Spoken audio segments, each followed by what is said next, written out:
Welcome to my Days of Our Lives official channel. I hope everyone is having a wonderful day. Before we begin, please hit the subscribe button and give this video a thumbs up. Tate and Holly busted together. Eric discovers Sloane behind on rent. Days of Our Lives reveals that Stephanie Johnson ran into Eric Brady and Sloane Peterson Brady while they were at the cantina with Jude Brady. After Stephanie offered updates on the whole Everett Lynch aka Robert Stein mess, Eric hoped she set up remission for her sake. Sloane piped up in agreement, since you shouldn't judge someone until you walked far in their shoes. At the Spectator on Friday's Day's occasion, Everett gave Chad DiMera and Leo Stark the news about Stephen DiMera being arrested for running Clyde Weston's medicines. Everett wondered if Chad would make him cover up Stefan's involvement again, but Chad claimed they deposted the story and apologized for covering for Stefan last time. Once Stephanie arrived, she blazoned that she'd be sticking with the Spectator as a customer, but she'd substantially be working with Chad now.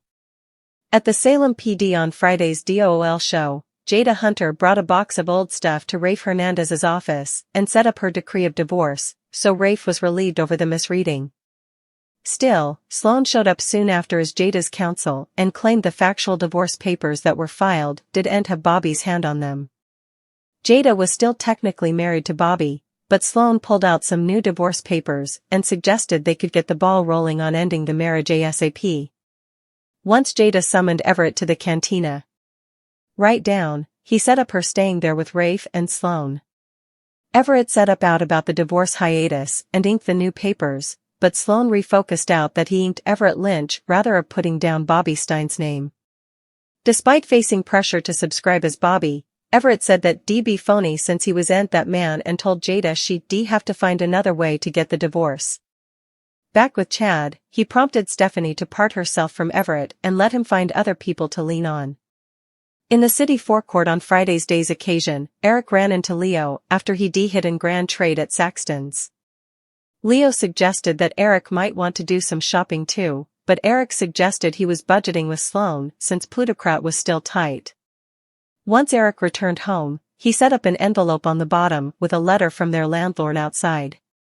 Eric was taken suddenly to read that this was the 5th of the month and Sloane still hadn't paid rent. At the townhouse, Tate Black agreed to go to a baseball game with Brady Black soon and got his pater's advice about looking to the future.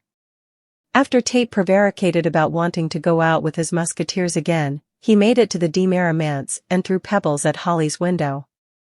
Holly met Tate outdoors and was punctured pink over his burner phone gift, which would allow them to stay in touch. Tate and Holly were eager to go back to Academy, but they at least liked the idea of spending time together there. After Holly and Tate participated a kiss, they heard the gardening crew hard and decided to sneak up to Holly's bedroom where it was private. In the living room, E.J. DiMera talked to Nicole DiMera about the board wanting Stefan out of DiMera Enterprises over all the arrest drama. Nicole wondered if Stefan was behind medicines that Holly took, so E.J. conceded it was possible.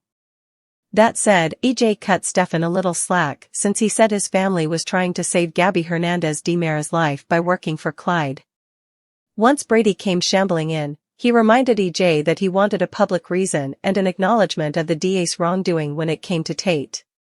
Nicole played interceder on Friday's Day's occasion, so E.J. agreed to have the DA's office issue a formal statement and shook Brady's hand. After Brady, Nicole, and E.J. left the room, Holly tried to sneak Tate in through the side door.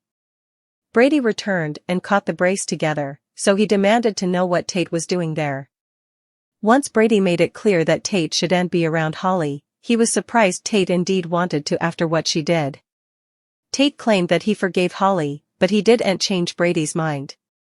Nicole agreed with Brady and said it was stylish for Tate and Holly not to see each other, at least for now. Despite Holly and Tate's demurs, they were interdicted from hanging out presently. A Tate to flashback Days of Our Lives. Eric Martsolf speaks out on switching sons. All products and services featured are singly chosen by editors. Still, soaps.com may admit a commission on orders placed through its retail links, and the retailer may admit certain auditable data for counting purposes. Yes, Tate is looking a bit different on Moments Days of Our Lives, and no, it's not because he being Sorazed again. Jamie Martin Mann, who debuted as a teenage Tate back in the fall, left the show to attend council full-time. Tate's plot has been decelerating down, however, and now that he's eventually free, it's presumably going to take off indeed more. When Eric Marstolf spoke to Soaps.com a little while back, he noted that he and Mann gelate nearly incontinently. I knew where he was coming from. Marstolf participated, and he was also extremely open to hearing my opinion about his choices and the kidney, and understanding cleaner pieces for what it was. Mann just really wanted to learn all that he could.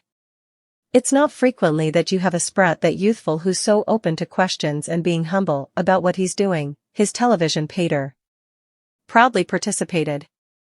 That modesty and desire to not just work but understand what he's doing is part of why Mann decided it was time to move. Martsolf told Soap Opera Digest that he and Emily O'Brien were shocked at his decision, but understood it. However, they did try talking him into making it work. But he wants the council experience, and I fully got that. The actor participated, and Mann headed back to the University of Michigan to finish his degree in musical theater. In the end, Mann's television parents happily admired his decision to concentrate on education and, Martsolf said, "We did what we do on detergents. We set up another actor, and I am happy to say he's not only good, he's atrocious."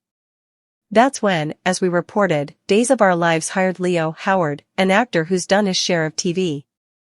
Martsolf, who knows a thing or two about taking over a part, was happy to help his new television son out when asked for advice. "He actually came to me," Martsolf explained to Digest, and said, "Look, I've done this, and I've done this, and I've done this, but this is a new medium." Brady's portrayer was thrilled to help him out. Indeed, seasoned stagers can struggle to acclimate to the pace of day, especially a show that moves at similar snappy speed as Days of Our Lives. It can be dispiriting for someone, Martsolf conceded. "It's crazy. But this sprat, he's got what it takes." Still, as we suspect, Tate and Holly end up together. If Tate's future is going to be as crazy as his once, from Kristen stealing him from Teresa's womb to Holly's overdose and lies putting him in jail and recovery, also Howard further than has his work cut out for him. And that goes double if. We're not saying Holly can't grow and come a better person, but from day one, she's kind of made Tate miserable. But hey, all's fair in love and Salem, right? Leo Howard debuts as Tate recast. Jada's plan fails. Days of Our Lives reveal that Leo Howard will officially take over the part of Tate Black, so look for his interpretation of Tate to partake scenes with Brady Black right off the club. Although Tate will spend the morning relating with his pater, Brady may smell that his son's mind is away. Day spoilers say Tate will indeed let Holly Jonas foray his brain since he solicitude about her discipline and everything she's dealing with now that she's come clean.